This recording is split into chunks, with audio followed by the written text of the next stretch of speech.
You ever see a blaster that when you see it, it just puts a smile on your face? That's what happened to me when I first saw the DartZone Vulcanator. I mean, look at this thing. It looks like an airplane. It's very reminiscent of the old Nerf, what was it, the Doomland's Double Dealer that looked like an airplane? Yeah, definitely getting those vibes here. The only difference was that was a Springer, but this is a flywheeler. And from what I can tell, it's either a shotgun or probably just a full auto thing.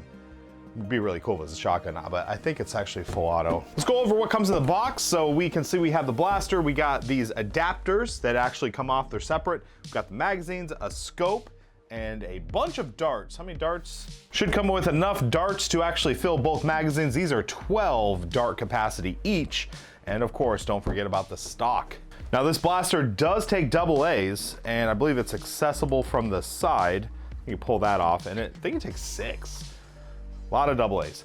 Here are the adapters I'm talking about. They snap right on the side like that. I actually have the magazines in them already. But you can see, you just kind of pull that out and you can slap a magazine in. These darts are the chili darts, the watermelon darts, or whatever you want to call them. They are a very good dart. I like them pretty much, to me, they're the same as the Adventure Force waffle dart.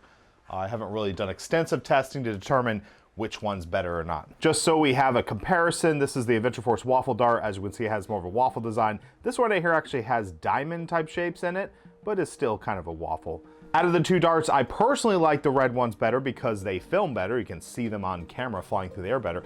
Also, green is harder to see when it's in grass. Red is easier. But as far as performance is concerned, I think they're about the same. Let me know in the comment section if you think one is better than the other. Kind of curious to hear what all of you have to say. Now that we have the blaster all loaded up, let's let her rip. Okay. So it's got a pretty decent rate of fire. Not the craziest thing I've ever seen, but still pretty nice. Let's take this outside, get some chronograph readings, and also shoot some targets and see how accurate it is at 30 feet. So here we are outside. We're going to grab some chronograph readings. Now I'm going to try to rev this thing up before I fire and not just completely dump the magazine to try to get the highest FPS possible.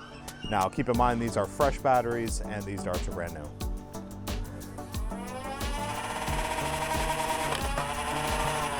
So that's a 97, 77, 72, 102, 93, 77, 79, 76, 77. So we have a few anomalies, some outliers. I think the over 100 is not normal. So I'd say this blaster is average around upper 70s. Let's also come over here to the 30-foot mark and get some accuracy checks.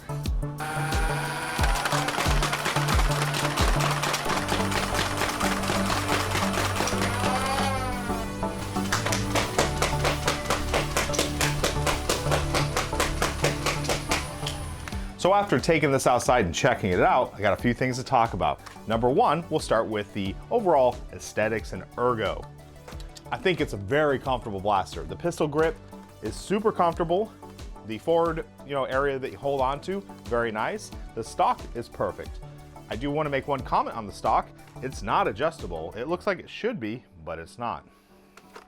Also, it's an end strike attachment.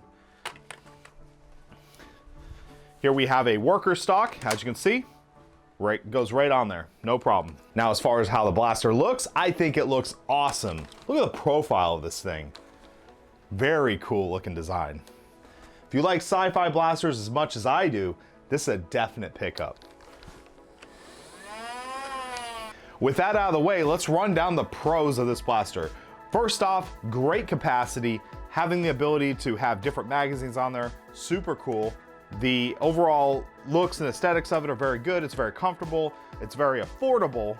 The accuracy is very good for a flywheeler, and I'm sure you can probably upgrade it and basically rewire it for 3S and get even more power out of it, so I think it's good in that department. The overall build quality of it is very solid and rigid. It actually feels a little better than other DartZone blasters that I have. It's actually kind of strange to me because the quality of this almost feels like a pro blaster. I mean, besides the rubberized grips, there is no rubberized grips. So long story short, I think the build quality of this is pretty nice. So let's talk about the things I don't really like about the blaster. First off, let's start with the stock. I believe this stock should be somewhat adjustable. We had an adjustable stock with the Spectrum, I believe, and that was a very competitively priced blaster, around the same price point. So I don't know, it just would have been nice to have a little bit of adjustment. For me personally, the stock is perfect at its size, how it is now. So that's cool, but when I look at this type of offering, I think this is probably more for a kid. You would think this would be able to go down a little bit, so whatever. I mean, you can always pull it off and slap your favorite in strike attachment point on there, so it is what it is. The other gripe I have is how loose these are. These are not really that secure. They don't really grab it and stay on very well. I was able to test this with some of the drums that, you know, Hasbro offers, and if you do any movement like this, the drums fall off. So you're pretty much limited to this size. So that's a 12 dart capacity magazine. I don't even think you can really go too much further than that because of this whole, you know, just how like very little pressure pulls that off. Now I know you could probably put crazy things on it and then show your friends like, hey, check it out. But if you try to use it with the big drums or whatever, they're just gonna fall off. So me personally, I'm thinking about actually epoxying or attaching these so they can't come off. That way I can make some crazy builds with this thing. And the last thing I'm not too crazy about is I feel like this should be a shotgun. And I know a lot of people were like, well, that's just silly.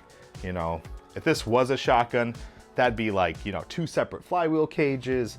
You know, it'd be a lot more money, more motors, more batteries. It just, you know, the performance, if it was running, you know, 4 flywheels off of 6 AA, it probably wouldn't be as good. So I get all that, but I still wish this thing was a shotgun. Rate of fire for a stock, you know, blaster right off the shelf at like a Target, I think the rate of fire is okay. Now, is it comparable to some of our 3D printed blasters out there, like, you know, Woozies and Lepises or Lepi, how you ever say that? Or, you know, Pew Pews or FDLs or that kind of stuff. It's a pretty slow fire rate, so it is what it is. So in closing, can I recommend the new DartZone Vulcanator? I would say most definitely. If this thing looks cool to you, grab it. You're gonna have fun with it. That's the bottom line. And that's why we do a lot of this. Have fun. If you think it looks stupid or corny or maybe not really your thing, you know, whatever, go buy some high performance blaster, you know, if that's more your style. It's all good. Well, I'm DrFlux. I want to thank you for watching today's video. If you haven't done so already, please like, comment, and subscribe. Make sure to hit that notification bell so you can see when we make new content. As always, be safe and happy foam flinging.